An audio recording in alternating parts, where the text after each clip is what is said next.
जय जगन्नाथ दर्शक बंधु मु आपको स्वागत करुच्ची जगन्नाथ आलुमिनियम एंड फर्निचर नुआ नूतन वीडियो को। तो चलतु दर्शक बंधु आज आम आमर यही नुआ वीडियो देखा जे कबाट दांड केते मुटार कबाट दांड विथ केते इंच कबाट दांडी आम कम हो। तो आपको फुल में देखेबी यहाँ हूँ से कबाट दांड जोटा कि डिजाइन हो सारापर आपको मुझे देखा। तो यहाँ गोटे शिव मंदिर लगे।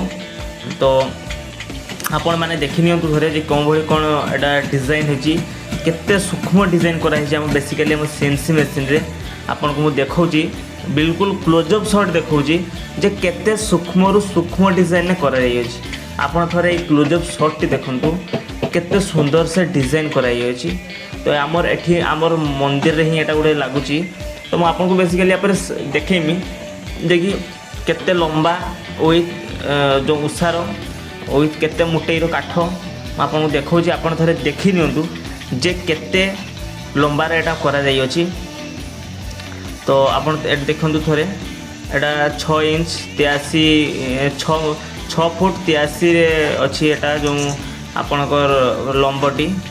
तो या पर मु देखुची जो उसारटा जेटा।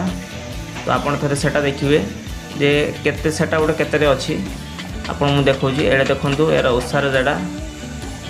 तो आपन थरे उसार भी देखि दियंतु मु आपन पूरा प्रॉपर फितार मापी देखौची जे केते ये रे हमर काम चलची। एठी देखंतु एटा 6 फुट 58 रे काम 58 आपन देखि परथिबे विथ एटा थरे देखि दियंतु एटा 5 इंच 5.5 इंच रो जो आपनकर डांडटी आपको आउ थे क्लोजअप शॉट पूरा फुल्ली देखी दूसरी। आपन भी यही डिजाइन रे सूक्ष्म डिजाइन कबाट दांड ऑर्डर करूँ जगन्नाथ आलुमिनियम एंड फर्निचर।